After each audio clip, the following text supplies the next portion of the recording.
El frío metal de la maleta me quemaba los dedos. Dentro, 24 millones de rublos en efectivo. Todo lo que quedaba de mi vida anterior. Un fuerte olor a gasolina me picó en las fosas nasales al rociar generosamente los billetes. No me tembló la mano al encender la cerilla. El fuego prendió al instante. Las llamas lamían vorazmente el papel, convirtiendo mi fortuna en cenizas. Yo, Marat Severtsev, de 37 años, fundador y exdirector general de la empresa de informática Neurofront, estaba quemando los últimos lazos que me unían a la civilización. Apenas ayer había firmado los documentos de venta de mi participación en la empresa. 8 años trabajando 16 horas al día, 300 empleados, oficinas en 4 países. Todo eso ahora era pasado. El fuego devoraba el dinero, y yo sentía una extraña calma inundándome por dentro. Irina me había dejado hacía 2 meses. No vives, Marat, solo funcionas, me dijo al despedirse. En aquel momento, me limité a hacerle un gesto desdeñoso. Tenía una nueva ronda de inversiones, el lanzamiento de un producto, reuniones con socios. No tenía tiempo para lidiar con los sentimientos. Y entonces ocurrió aquella fatídica noche. Estaba sentado en mi despacho en el piso 27 de un centro de negocios, contemplando la ciudad nocturna. El teléfono no paraba de sonar y recibir notificaciones. Comprobaba el correo mecánicamente, respondía mensajes, revisaba informes. Y de repente me di cuenta de que no recordaba la última vez que me había sentido de verdad vivo.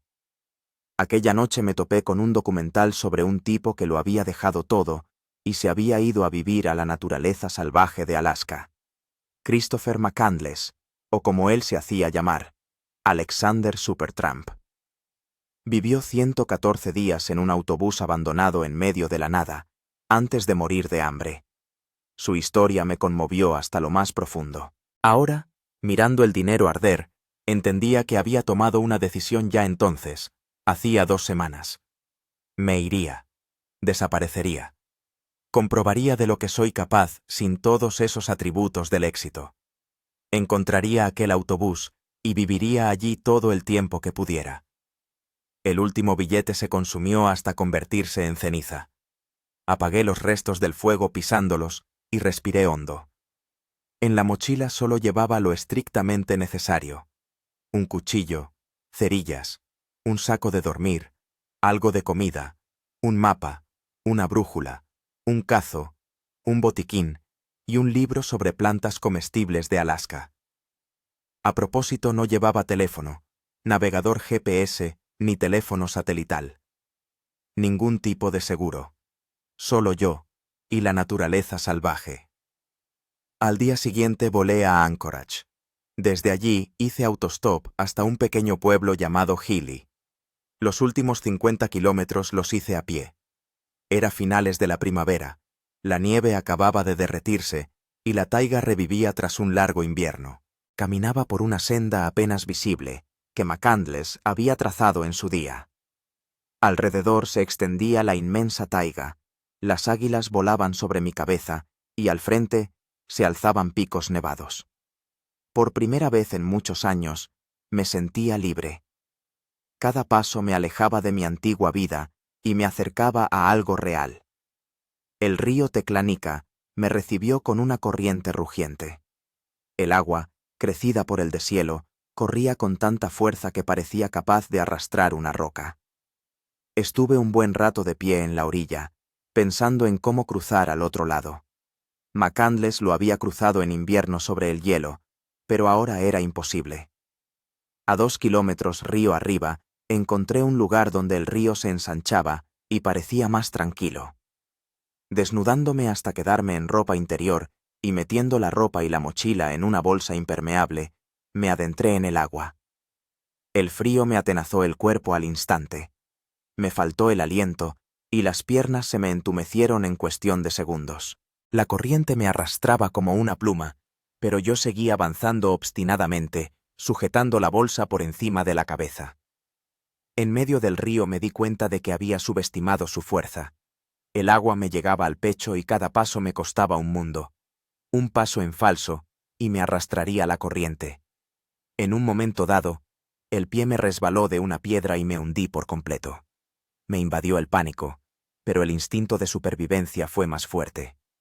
Toqué fondo, y reuniendo todas mis fuerzas, me impulsé hacia la superficie.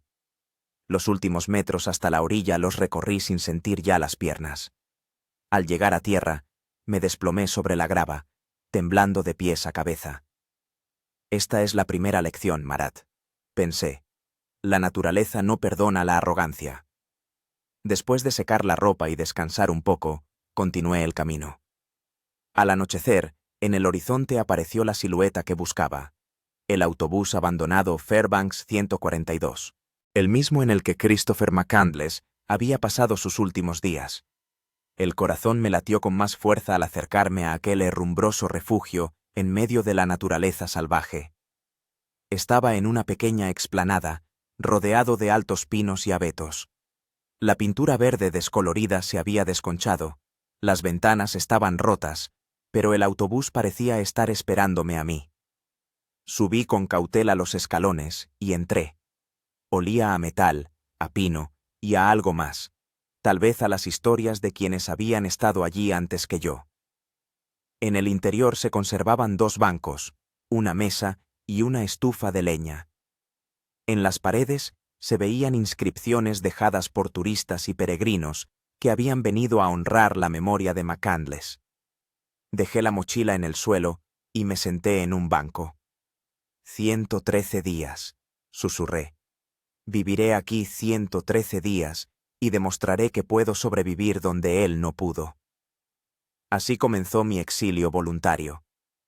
La primera mañana en el autobús me recibió con una sensación de irrealidad. Los rayos del sol naciente se filtraban por las ventanas rotas, dibujando caprichosos diseños en el suelo.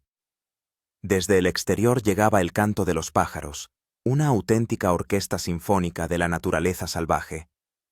Salí del saco de dormir y me adentré en el exterior. El aire matutino era cristalino y tan frío que cortaba la respiración. El termómetro de mi reloj marcaba apenas 3 grados sobre cero.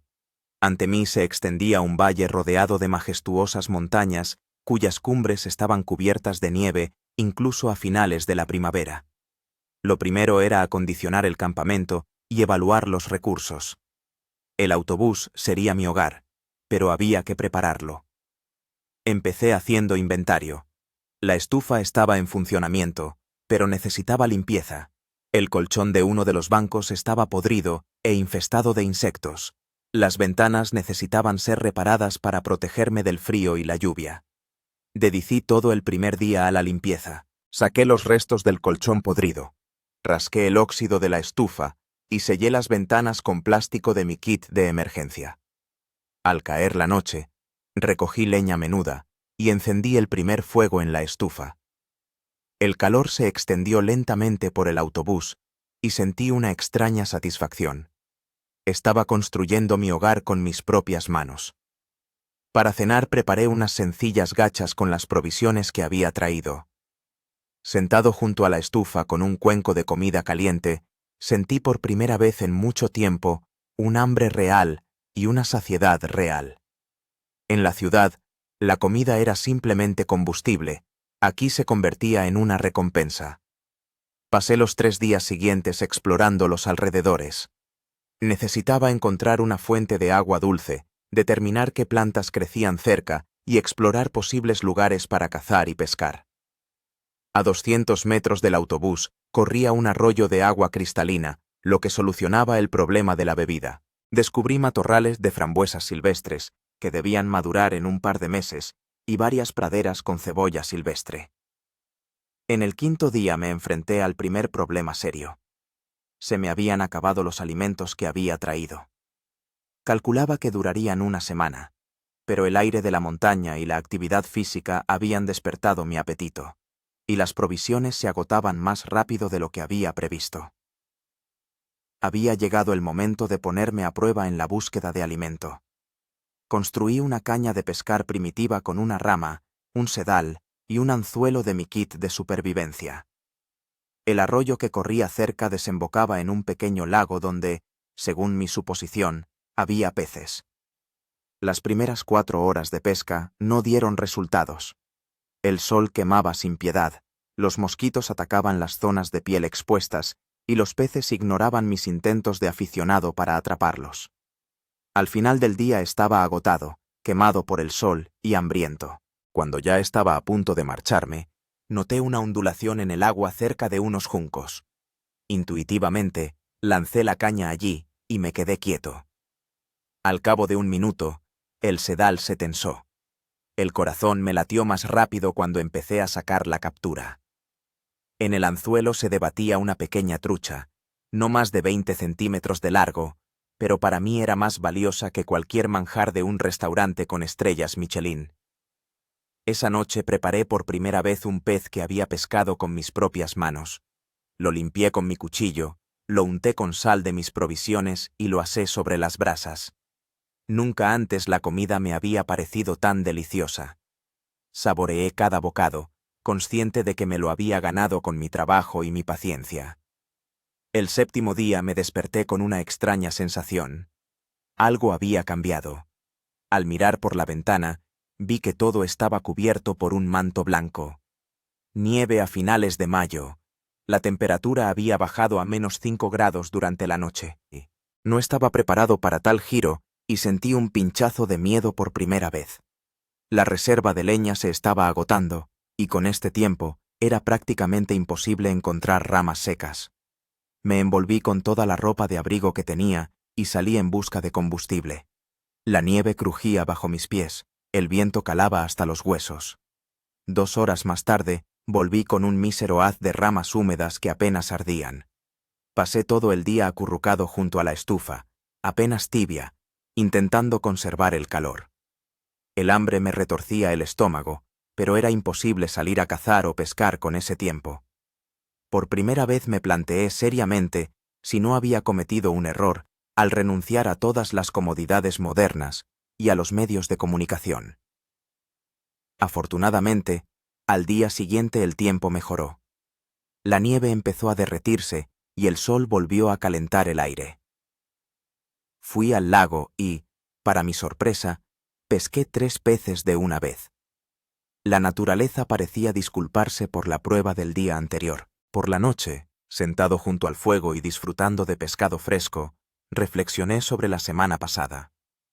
Solo 7 días, y ya había vivido y aprendido mucho sobre mí mismo. En la jungla corporativa era un depredador, aquí era solo un novato, un aprendiz que apenas empezaba a entender el abecedario de la supervivencia. Esa noche escribí en mi diario. Día 7. Llevo aquí solo una semana, pero parece que ha pasado toda una vida. Mi antigua realidad con reuniones, contratos y cenas de negocios ahora me parece un sueño. Aquí todo es más sencillo y honesto. O encuentras comida, o pasas hambre. O construyes un refugio, o te congelas. Sin medias tintas, sin política, sin compromisos. Empiezo a entender por qué McCandless eligió este camino. Aquí es donde te conviertes en alguien de verdad. Quedándome dormido al calor del crepitar de los leños en la estufa, sentí una paz que hacía mucho no experimentaba. Tenía por delante aún 106 días de pruebas, pero estaba listo para aceptar el reto. Hacia el final de la segunda semana, comencé a notar cambios en mi cuerpo y en mi mente. Los músculos, acostumbrados a la confortable vida de oficina, al principio protestaron contra la constante carga física, pero poco a poco se fueron fortaleciendo. Las manos, antes suaves y cuidadas, ahora estaban cubiertas de callos y rasguños, las medallas de guerra del trabajo duro. Desarrollé un sistema de supervivencia. Cada mañana comenzaba revisando las trampas que había colocado la noche anterior. Los primeros intentos fueron infructuosos, o bien las instalaba mal, o los animales eran más listos que yo. Pero al 12.º día, un conejo cayó en una de las trampas. Nunca antes había destazado un animal, y el proceso no fue fácil. Las manos me temblaban, el estómago se contraía al ver la sangre, pero el hambre resultó ser más fuerte que el asco. El conejo estofado con hierbas silvestres fue un auténtico festín. Comí lentamente, saboreando cada bocado, consciente de que tal suerte podría no repetirse pronto. Después de comer, sentí una oleada de energía y una extraña satisfacción por haber podido conseguir alimento por mí mismo. Al 15º día, descubrí en el autobús un escondite, dejado por alguno de los visitantes anteriores. En una caja de hojalata había cerillas, anzuelos de pesca, algunas aspirinas y un cuaderno maltrecho. Las últimas páginas del cuaderno estaban llenas de anotaciones de un tal Daniel, que había pasado allí 2 semanas el verano anterior. Describía lugares donde se podían encontrar bayas y setas, señalaba tramos peligrosos del río e incluso había dibujado un mapa de los alrededores. Este hallazgo me animó mucho. No era el único que buscaba ponerse a prueba lejos de la civilización. Antes que yo, otros habían estado allí, y algunos de ellos habían dejado conocimientos valiosos. Decidí seguir esta tradición y comencé a llevar un diario detallado, que podría ser de utilidad para futuros ermitaños. A finales de la 3ª semana, había desarrollado una rutina diaria estable. Por la mañana, revisión de las trampas y recolección de hierbas. Por la tarde, pesca o caza, recogida de leña. Por la noche, preparación de la comida, reparación del equipo, anotaciones en el diario. Este ritmo estructuraba mis días y me ayudaba a no volverme loco por la soledad. Soledad. Se acercaba sigilosamente, sobre todo por las noches, cuando no había nada que hacer y el sueño no llegaba. En esos momentos, recordaba mi vida anterior, no con añoranza, sino más bien con asombro, como si fuera una película sobre otra persona. Irina, mis colegas, mis socios. Todos parecían personajes de un pasado lejano. A veces hablaba solo en voz alta, solo para oír una voz humana. En otros momentos, me dirigía a una audiencia imaginaria, como si estuviera grabando un videoblog sobre mi supervivencia. Día 23. Hoy por fin he aprendido a encender fuego con un pedernal a la primera. Una pequeña victoria, pero aquí cada logro vale su peso en oro. El día 25 me topé con un oso. Estaba recogiendo bayas en un claro a 1 kilómetro del autobús cuando oí el crujido de unas ramas. Levanté la vista y lo vi. Un enorme oso pardo, a solo 30 metros de mí. Se me cayó el alma a los pies y el tiempo pareció detenerse. Todas las instrucciones sobre cómo comportarse ante un oso se me borraron de la cabeza al instante. El oso husmeó, se irguió sobre las patas traseras y me miró fijamente. Me quedé petrificado, temiendo moverme. Nos miramos el uno al otro. Pareció una eternidad.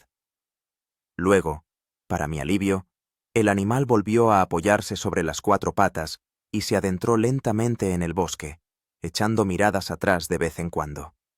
Cuando el oso desapareció de mi vista, empecé a temblar. Me di cuenta de lo indefenso que era ante la naturaleza salvaje. No tenía ni rifle ni spray para osos, nada que pudiera protegerme de un depredador así. En ese momento, por primera vez, dudé seriamente de mi decisión de renunciar a todos los medios de comunicación y protección.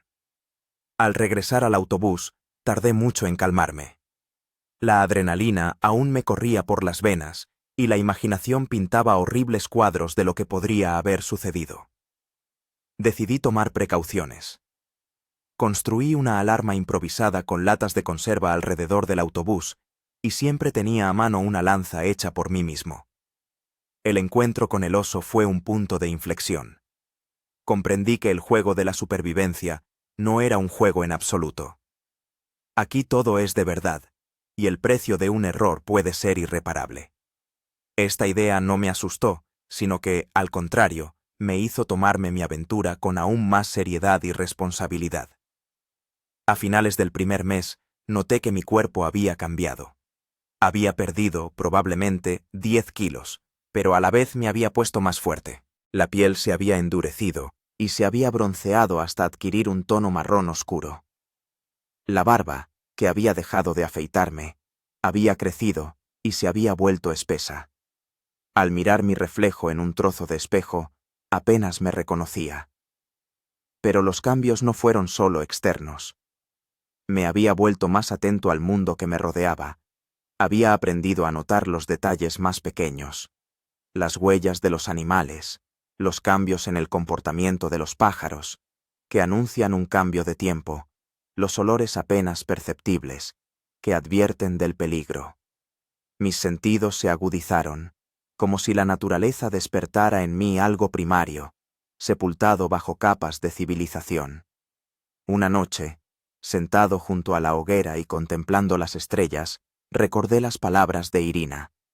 No vives, funcionas. Ahora entendía lo que quería decir.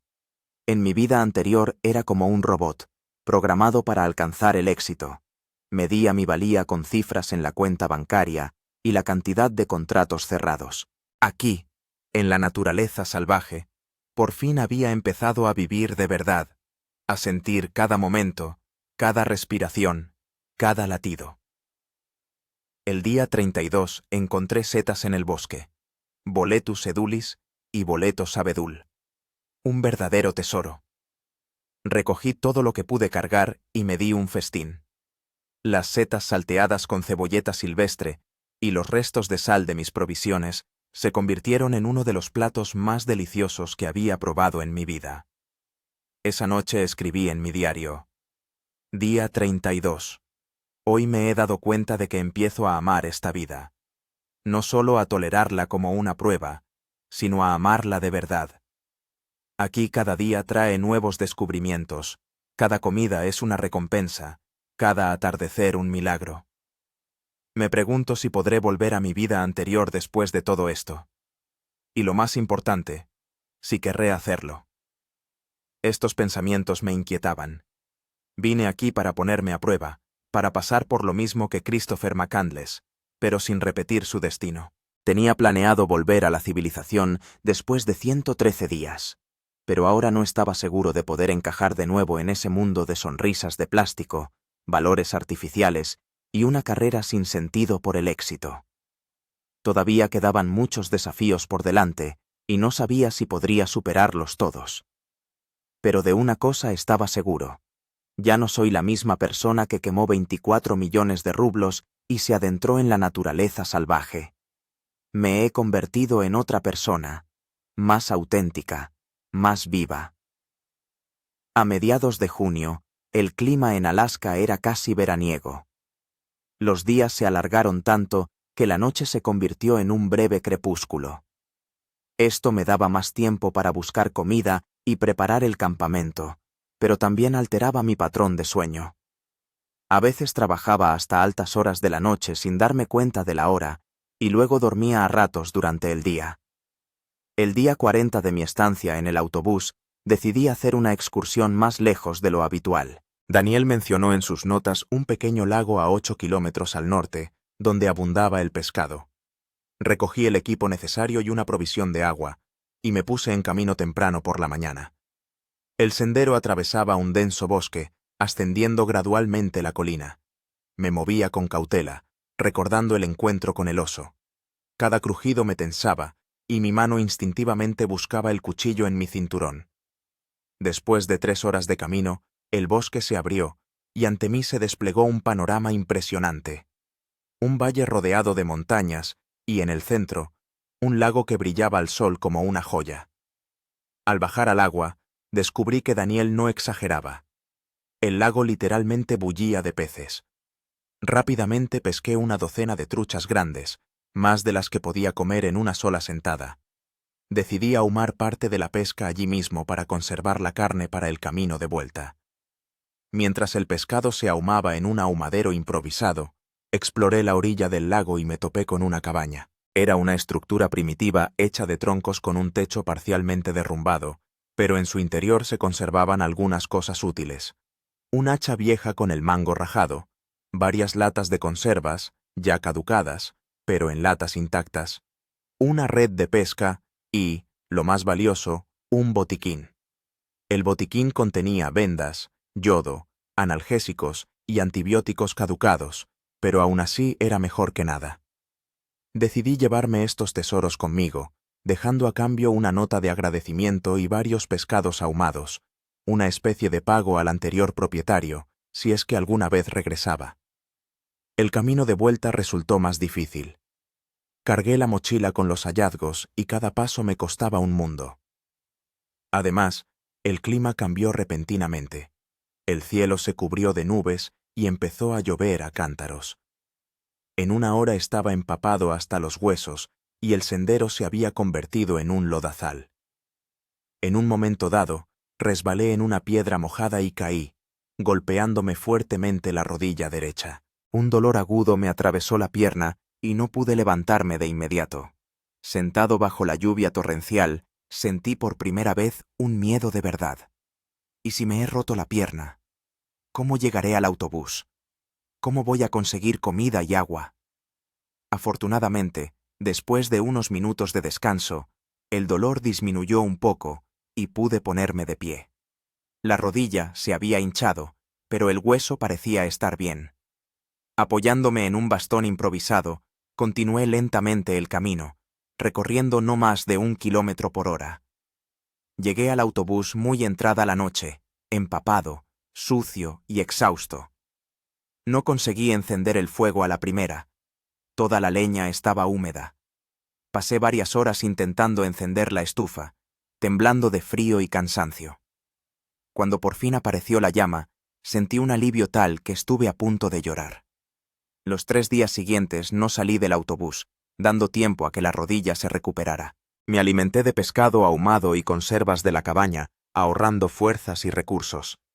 Este respiro forzoso me dio tiempo para reflexionar. Comprendí que me había dejado llevar demasiado por el romanticismo de la supervivencia y que no me tomaba las amenazas lo suficientemente en serio. Una simple lesión en medio de la nada, sin forma de pedir ayuda, podía costarme la vida. McCandless no murió por ser débil o estar mal preparado. Simplemente, en ese entorno, un error a menudo resulta fatal. Al día 45, cuando la rodilla casi había dejado de dolerme, decidí reforzar el autobús y construir un refugio más seguro. Usando el hacha que encontré en la cabaña, le reemplacé el mango, tallando uno nuevo de una rama resistente, corté árboles jóvenes y construí un cobertizo junto al autobús. Debajo, guardaba una reserva de leña, colgaba hierbas y setas para que se secaran y acondicioné un lugar para despiezar la caza. Para el 50º día, había desarrollado un sistema eficaz para pescar. En lugar de una caña, usaba una red que encontré en la cabaña. La colocaba por la noche en un lugar estrecho del arroyo y por la mañana recogía la captura. Esto me proporcionaba una fuente estable de alimento y me dejaba tiempo libre para otras actividades.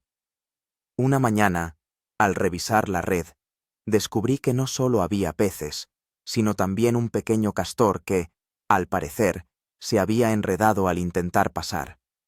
Aún estaba vivo e intentaba desesperadamente liberarse. Podría haberlo matado. Habría sido mucha carne y una piel valiosa. Pero algo me detuvo. Quizás la mirada del animal, llena de miedo y lucha por la vida. Con cuidado, liberé al castor de la red y lo solté. Se sumergió y desapareció bajo el agua, y yo me quedé de pie en la orilla con una extraña sensación de satisfacción. Este incidente me hizo reflexionar sobre la ética de la supervivencia. Mataba para comer. Peces, a veces liebres o ardillas que caían en mis trampas. Pero solo lo hacía por necesidad, no más de lo necesario para sobrevivir. Había en ello una lección profunda que no podría haber aprendido en mi vida anterior. Al 60º día, celebré una especie de aniversario.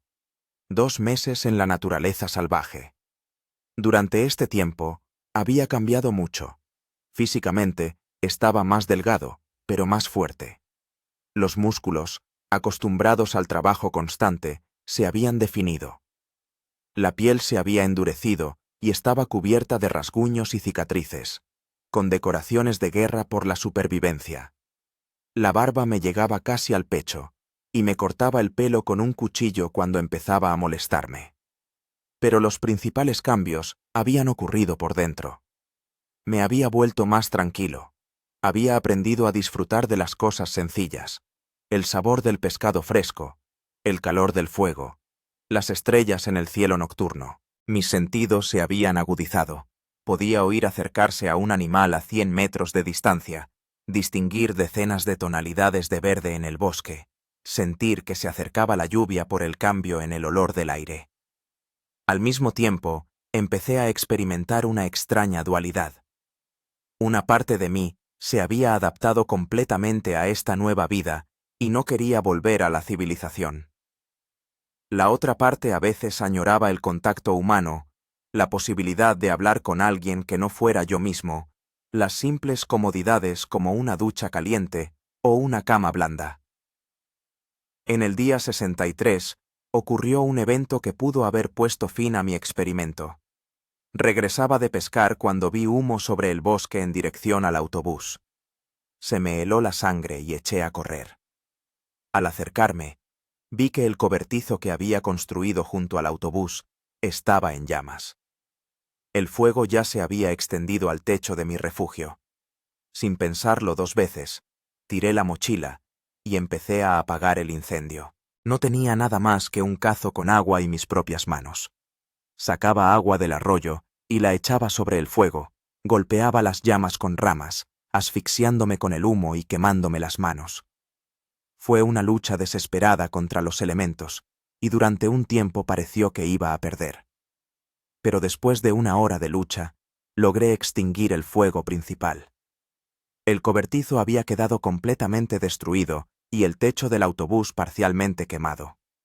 Dentro todo olía a humo, pero afortunadamente el fuego no había alcanzado mis provisiones ni mi equipo. La causa del incendio, lo más probable, fue una chispa de la hoguera que había encendido por la mañana para ahumar el pescado.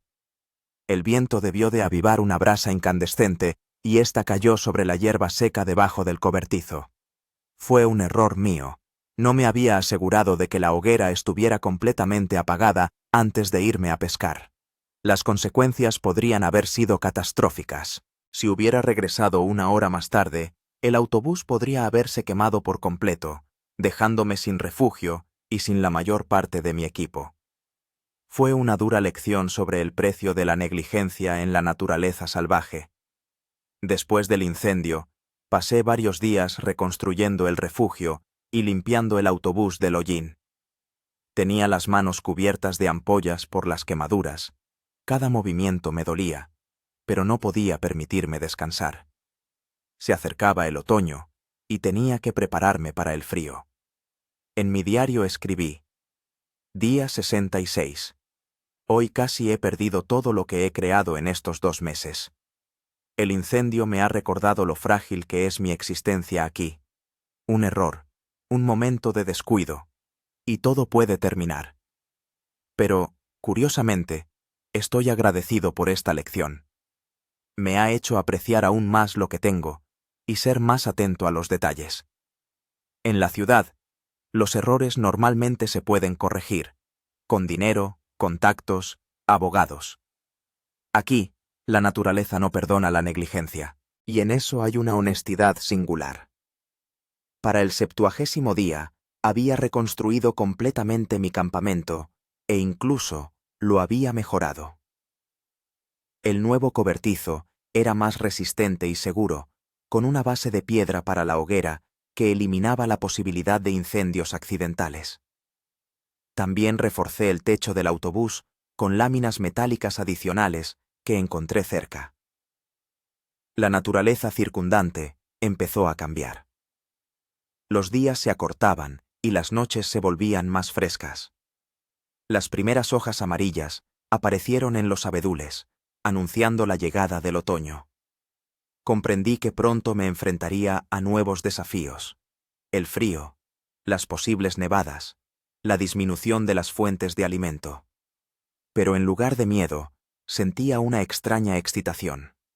Quería comprobar si podía adaptarme a estos cambios, encontrar nuevas formas de sobrevivir, continuar mi viaje de autodescubrimiento. En el diario escribí: Día 75. He recorrido 2/3 del camino. Quedan 38 días. A menudo pienso en lo que pasará cuando termine mi plazo. ¿Volveré a mi vida anterior? ¿Podré acostumbrarme de nuevo al ruido de la ciudad, a las interminables reuniones y negociaciones, a la luz artificial y a las sonrisas fingidas? ¿O ya he cambiado demasiado? Tal vez McCandless encontró aquí algo tan valioso que no quiso regresar, incluso cuando supo que estaba muriendo. Empiezo a entenderlo cada vez mejor. Hacia el día 80 de mi estancia en la naturaleza salvaje, el tiempo cambió radicalmente. Las heladas matutinas se hicieron regulares, y un día me desperté y descubrí que todo estaba cubierto por una fina capa de nieve. El otoño en Alaska no se andaba con chiquitas con las transiciones suaves. Irrumpió de forma rápida e implacable. Mis métodos de obtención de alimentos, que habían funcionado durante el verano, eran cada vez menos eficaces. Los peces se fueron a las profundidades y rara vez caían en las redes. Las bayas y las setas casi desaparecieron. Los animales se preparaban para el invierno y se volvieron más cautelosos. Cada vez volvía más a menudo de la caza con las manos vacías. Las provisiones que había acumulado se agotaban más rápido de lo que había previsto. Empecé a racionar la comida estrictamente, limitándome a una sola comida al día. El hambre se convirtió en un compañero constante, y empecé a perder peso aún más rápido. Cuando me miraba en el reflejo de un trozo de espejo, veía mejillas hundidas y clavículas prominentes. El día 83, tomé una decisión desesperada: ir en busca de cabañas de cazadores abandonadas, con la esperanza de encontrar comida o equipo. Recordaba una cabaña junto al lago, pero estaba demasiado lejos y dudaba que, en mi estado de debilidad, pudiera llegar hasta allí y regresar. En cambio, elegí una dirección que aún no había explorado: al este del autobús. Según mis cálculos, allí podría haber otros refugios, abandonados por cazadores o geólogos. Salí al amanecer, llevando conmigo el mínimo equipo: un cuchillo, cerillas, un cazo y los últimos restos de pescado seco. El día amaneció claro, pero frío. El termómetro marcaba 5 grados bajo cero. La tierra estaba dura por la helada, lo que facilitaba la marcha, pero cada bocanada de aire helado me quemaba los pulmones. Después de 4 horas de camino, me topé con una huella, un antiguo sendero que por lo visto utilizaban los cazadores. Animado, aceleré el paso, ignorando el cansancio y el hambre. El sendero conducía a través de un denso bosque, ascendiendo gradualmente a la montaña. Hacia el mediodía llegué a un paso y vi abajo un valle por el que discurría un río, más ancho y caudaloso que el que estaba cerca del autobús. Y en la orilla opuesta, a varios kilómetros de distancia, se veía algo que podría ser una construcción. Un pequeño punto oscuro entre los árboles. El descenso llevó otra hora. Al acercarme al río, me di cuenta de que el cruce sería complicado. El agua estaba helada, la corriente era rápida y la anchura del río era de unos 30 metros. En mi estado de debilidad, intentar cruzarlo a nado sería un suicidio. Pasé una hora explorando la orilla en busca de un lugar más estrecho o un puente natural de árboles caídos. A 2 kilómetros río arriba, encontré lo que buscaba: un gran árbol que se había desplomado de tal manera que su tronco formaba un puente sobre el río. Parecía lo suficientemente resistente como para soportar mi peso. Con cuidado, equilibrándome sobre el resbaladizo tronco, empecé el cruce. En mitad del río, una ráfaga de viento casi me lanza al agua. Caí de rodillas, abrazando el tronco con las manos, y me quedé paralizado, sintiendo cómo el corazón me latía en el pecho. Después de un minuto que pareció una eternidad, continué mi camino y llegué sano y salvo a la orilla opuesta. Ahora tocaba encontrar la construcción que había visto desde el paso. Orientándome por el sol, me dirigí en la dirección supuesta. El bosque se hacía cada vez más denso y las fuerzas menguaban a cada paso. El hambre y el cansancio nublaban la conciencia, y empecé a dudar si me había imaginado aquella construcción. Cuando estaba a punto de dar la vuelta, los árboles se separaron y vi una pequeña cabaña. Era una sencilla construcción de troncos con un techo a un agua y una pequeña ventana.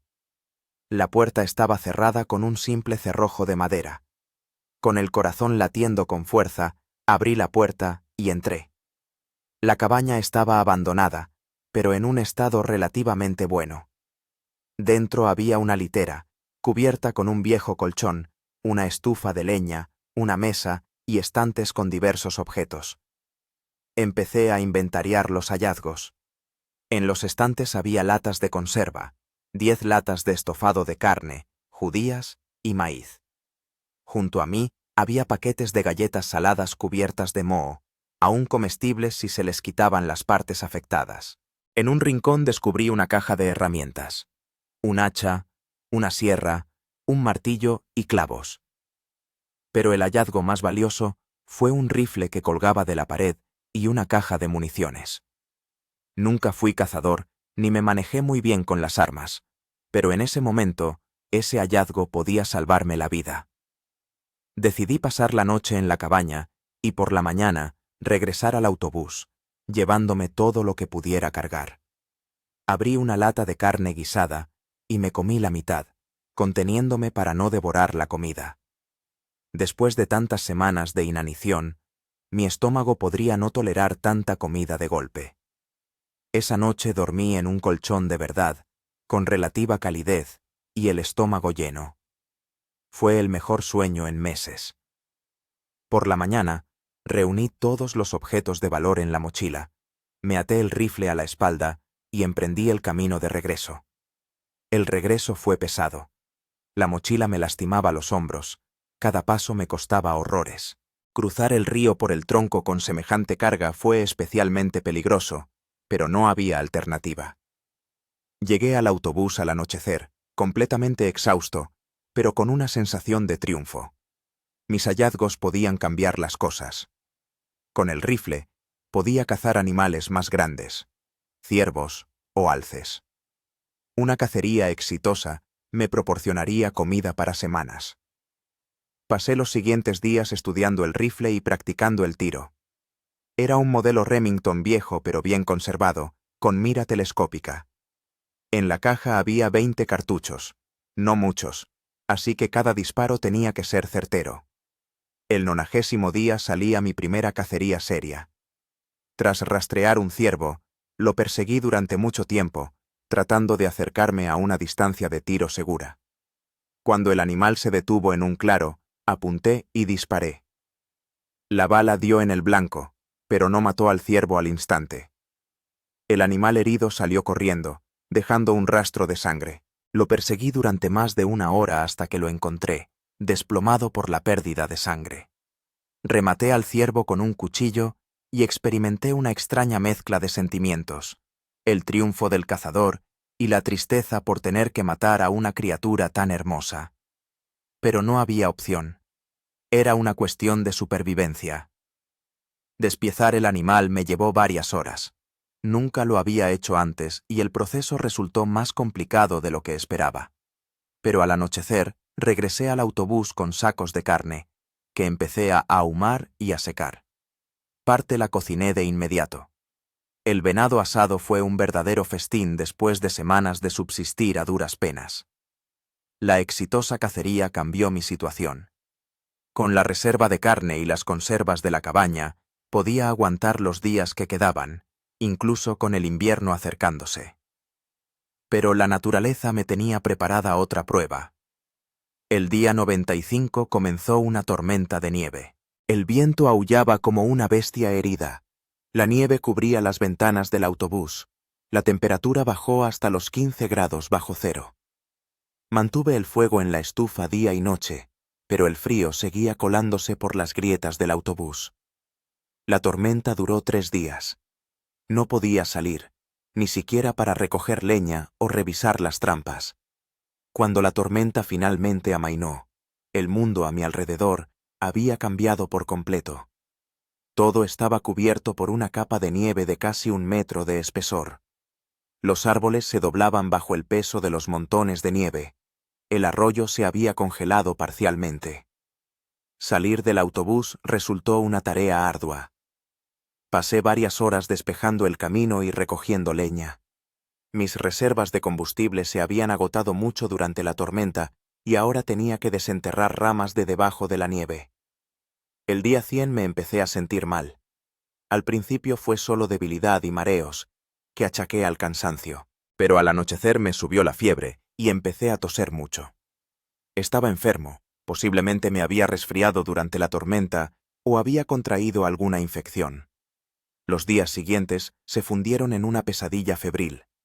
Oscilaba entre escalofríos y sofocos, la tos me desgarraba el pecho, cada respiración era dolorosa. Tenía medicinas básicas del botiquín que había encontrado en la cabaña del lago, pero no me ayudaban mucho.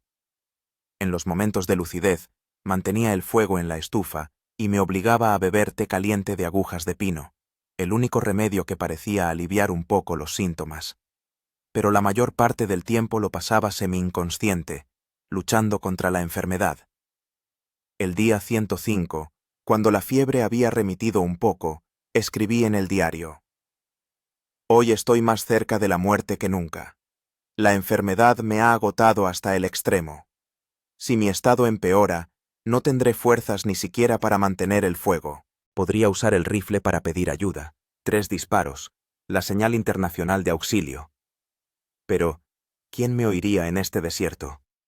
Y estoy dispuesto a rendirme, a admitir que mi experimento ha fracasado». McCandless no se rindió, ni siquiera cuando se dio cuenta de que iba a morir. ¿Seré capaz de mostrar la misma entereza? Decidí darme 2 días más. Si para entonces no mejoraba, dispararía, con la esperanza de que alguien me oyera y viniera a ayudarme. El día 107 ocurrió un milagro. Me desperté con la mente despejada, sin fiebre. Todavía me sentía débil, pero supe que la crisis había pasado. Mi organismo, curtido por meses de supervivencia en la naturaleza, había superado la enfermedad. Después de salir por primera vez en días, vi que el clima había cambiado. La nieve empezaba a derretirse bajo los rayos de un sol inesperadamente cálido. Era un deshielo temporal, el último regalo del otoño antes de que llegara el verdadero invierno. Aproveché este respiro para recuperar fuerzas y prepararme para los últimos días de mi prueba. Solo quedaban 6 días para el final de mi plazo. En el diario escribí: Día 107. He sobrevivido. La enfermedad ha remitido, dejándome débil, pero vivo. Falta muy poco para el final de mi viaje. Curiosamente, tengo sentimientos encontrados. Una parte de mí anhela volver a la civilización, a una ducha caliente, comida decente, compañía humana. Otra parte ya añora esta vida, sencilla, honesta, auténtica. Aquí he encontrado algo que nunca tuve en mi vida anterior: verdadera libertad y la comprensión de lo que realmente importa. Los últimos días los pasé ordenando el autobús y mis notas. Quería dejar este lugar mejor de lo que lo encontré. Arreglé lo que pude, empaqueté cuidadosamente las cosas que dejaba para los futuros visitantes: un hacha, un caldero, algunas latas de conservas. En el día 112, subí a una colina cerca del autobús desde donde se divisaba el valle. El sol se ponía tras las montañas, tiñendo la nieve de tonos rosados y dorados. Era una de las escenas más hermosas que había visto en mi vida. Sentado allí, reflexioné sobre lo que había aprendido durante estos meses. Sobre cómo había aprendido a valorar cada sorbo de agua pura, cada bocado de comida, cada momento de calor. Sobre cómo se habían agudizado mis sentidos, cómo había aprendido a leer la naturaleza, cómo me había convertido en parte de este mundo salvaje. Pensaba en McCandless, que probablemente estuvo sentado en este mismo lugar, contemplando el mismo paisaje, reflexionando sobre las mismas cosas. Pero a diferencia de él, yo iba a regresar. No porque me rindiera o tuviera miedo, sino porque había comprendido: mi lugar está entre 2 mundos. Ya no podía vivir solo en el mundo del hormigón y el cristal, pero tampoco podía renunciar por completo a la civilización. En el diario escribí mi última entrada. Día 112. Mañana me voy. 113 días en la naturaleza me han cambiado para siempre. Vine aquí huyendo del vacío de mi vida, buscando desafíos y significado. Encontré ambas cosas, pero también encontré algo más. Comprensión. Comprensión de que la vida es un equilibrio. Entre la comodidad y las dificultades, entre la sociedad y la soledad, entre la civilización y la naturaleza. McCandless buscó el absoluto y encontró la muerte. Yo busqué la verdad y encontré un camino. Mi camino no reside en un rechazo total del pasado, sino en la integración de lo que he aprendido aquí en una nueva vida. No vuelvo siendo el mismo hombre que quemó todo su dinero hace 4 meses. Vuelvo siendo mi verdadero yo. La última noche en el autobús fue inquietante.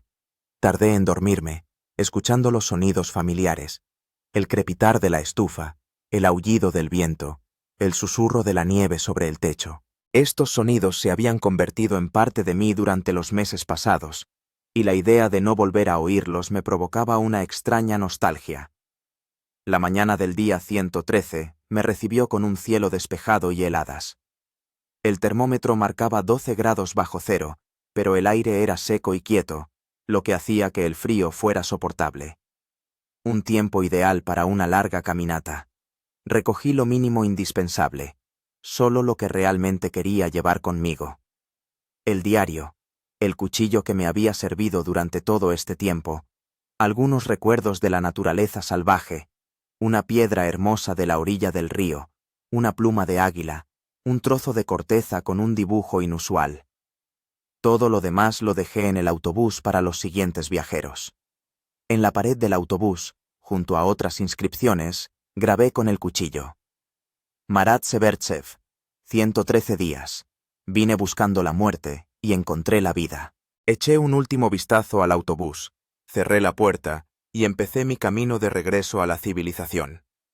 La nieve crujía bajo mis pies, el aliento se convertía en nubes de vapor, pero me movía con facilidad, como si el peso que llevaba conmigo cuando llegué aquí hubiera desaparecido. El camino de regreso fue más difícil debido a la nieve, pero conocía bien el camino y evité los lugares peligrosos. El río Teclánica, que casi me arrastra al principio del viaje, ahora estaba parcialmente cubierto de hielo. Encontré un lugar donde el hielo era lo suficientemente resistente y crucé con cuidado a la otra orilla. Al anochecer, llegué al lugar donde una vez me dejó el último conductor antes de mi caminata hacia el autobús. Aquí pasaba un camino de tierra que conducía a la carretera principal. Decidí pasar la noche aquí y continuar mi camino por la mañana. Después de montar el campamento bajo un gran abeto, encendí una fogata y preparé la última cena en la naturaleza: los restos de carne de venado seca y té de agujas de pino. Sentado junto al fuego, reflexioné sobre lo que me esperaba en el mundo que había abandonado hacía más de 3 meses. Sabía que no podía simplemente volver a mi vida anterior. El hombre que quemó 24 millones de rublos y se adentró en la naturaleza ya no existía. En su lugar había aparecido alguien diferente, con nuevos valores, una nueva comprensión de la vida, nuevas prioridades. En la mañana del día 114 continué mi camino. Después de unas horas caminando por el camino, oí el sonido de un motor. Era una vieja camioneta pick-up. Al volante iba un hombre mayor con barba canosa. Se detuvo a mi lado y me escrutó con la mirada. Me imaginé cómo debía verme: demacrado, con una barba larga, ropa hecha jirones y una mirada febril en los ojos. ¿Del autobús?, preguntó, sin más. Sí, sube, dijo, abriendo la puerta del copiloto. En el camino a Gili casi no hablamos. Él no me preguntó por qué había ido hasta el autobús ni qué estaba haciendo allí, y yo no tenía ninguna intención de contárselo. Había una especie de entendimiento tácito en ese silencio. Probablemente había visto a gente como yo antes y sabía que algunas historias es mejor dejarlas sin contar. En Gili me dejó frente a un pequeño hotel. Le di las gracias y le ofrecí dinero por el viaje, pero él se negó, asintió con la cabeza y se marchó. La dueña del hotel, una mujer entrada en carnes y en la mediana edad, me miró con suspicacia cuando entré. Le expliqué que había estado en una expedición y que necesitaba una habitación y la oportunidad de asearme. La primera ducha caliente en 114 días fue casi una experiencia religiosa. Me quedé bajo el chorro hasta que el agua se enfrió, limpiando no solo la suciedad, sino también una parte de mi vida anterior. Al mirarme al espejo después de afeitarme, apenas me reconocí. Tenía el rostro demacrado, los pómulos afilados, los ojos hundidos, pero brillaban con una nueva luz, tranquila, segura. Al día siguiente compré ropa nueva y un billete de autobús a Anchorage. Todavía tenía dinero en la tarjeta de crédito, no la había quemado a propósito para tener la posibilidad de regresar. En Anchorage pasé varios días aclimatándome a la vida de la ciudad. El ruido, las multitudes, las luces brillantes. Todo me parecía ajeno e irreal después de meses en la naturaleza salvaje. Me sorprendía buscando instintivamente huellas de animales en la acera o aguzando el oído ante sonidos que pudieran advertirme de algún peligro. En el hotel encendí el teléfono por primera vez en mucho tiempo. Decenas de llamadas perdidas, cientos de mensajes, la mayoría de Irina. El último lo había enviado hacía un mes. Marat, si estás vivo, por favor, házmelo saber. Estoy preocupada. La llamé. Cuando respondió, su voz sonaba incrédula. ¿Marat? ¿De verdad eres tú? Sí, soy yo. He vuelto. Nos encontramos una semana después, cuando volé a Moscú. Me estaba esperando en el aeropuerto, y no la reconocí de inmediato. O, mejor dicho, ella no me reconoció a mí. Nos quedamos mirando el uno al otro durante un largo rato antes de abrazarnos. «Has cambiado», me dijo. «Sí», respondí, sin más. En un café del aeropuerto le conté todo. Mi decisión de marcharme, la vida en el autobús, la lucha por la supervivencia, lo que había entendido durante esos meses. «¿Y ahora qué?», me preguntó cuando terminé. Sonreí. Ahora voy a vivir. En los meses siguientes me reintegré gradualmente a la sociedad, pero a mi manera. No volví al negocio de la informática. En cambio, compré un pequeño terreno en Karelia y construí allí una casa, sencilla, pero cómoda, con paneles solares y calefacción de leña. Empecé a escribir un libro sobre mi experiencia, que inesperadamente se convirtió en un bestseller. La gente, cansada de la absurda carrera por el éxito, encontró en mi historia algo que resonaba con su propia búsqueda de sentido. Irina y yo no volvimos a estar juntos como pareja, pero seguimos siendo amigos íntimos. Era una de las pocas personas que entendía de verdad por lo que había pasado y cómo me había cambiado. Cada año vuelvo a Alaska y paso unas semanas en el mismo autobús, ya no como una prueba, sino como un regreso a casa. Llevo provisiones para otros viajeros y recojo los mensajes que dejan.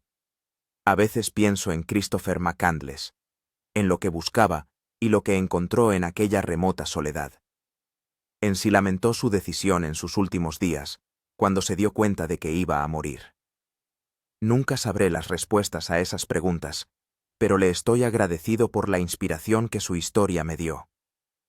En mi libro escribí: McCandless se adentró en la naturaleza salvaje para encontrar la verdad, y murió allí. Yo seguí sus pasos para encontrar la muerte, pero en cambio, encontré la vida. Tal vez esa sea la lección más importante. Rara vez encontramos lo que buscamos, pero a menudo descubrimos exactamente lo que necesitamos. Ahora, 5 años después de mi regreso, estoy sentado en el porche de mi casa en Karelia. Alrededor hay un bosque parecido al que rodeaba el autobús en Alaska, pero más suave, más accesible. He encontrado mi equilibrio entre la naturaleza salvaje y la civilización, entre la soledad y la sociedad, entre la sencillez y el confort. Aquellos 113 días en el autobús abandonado me cambiaron para siempre. Me enseñaron a valorar cada momento de la vida, a encontrar alegría en las cosas sencillas, a ser honesto conmigo mismo y con los demás. Me demostraron que la verdadera riqueza no se mide en dinero y que el verdadero éxito no se define por el estatus. A veces pienso en los 24 millones de rublos que quemé antes de marcharme. En aquel momento me pareció un gesto simbólico, una ruptura con el pasado. Ahora entiendo que fue un sacrificio necesario, el precio que pagué por mi renacimiento. No me arrepiento de nada, ni del dinero, ni de los riesgos, ni de las dificultades por las que pasé. Todo esto fue parte del camino que me condujo a ser quien realmente soy. Y si alguien me preguntara si valió la pena, respondería: cada segundo de aquellos 113 días valió más que toda una vida anterior.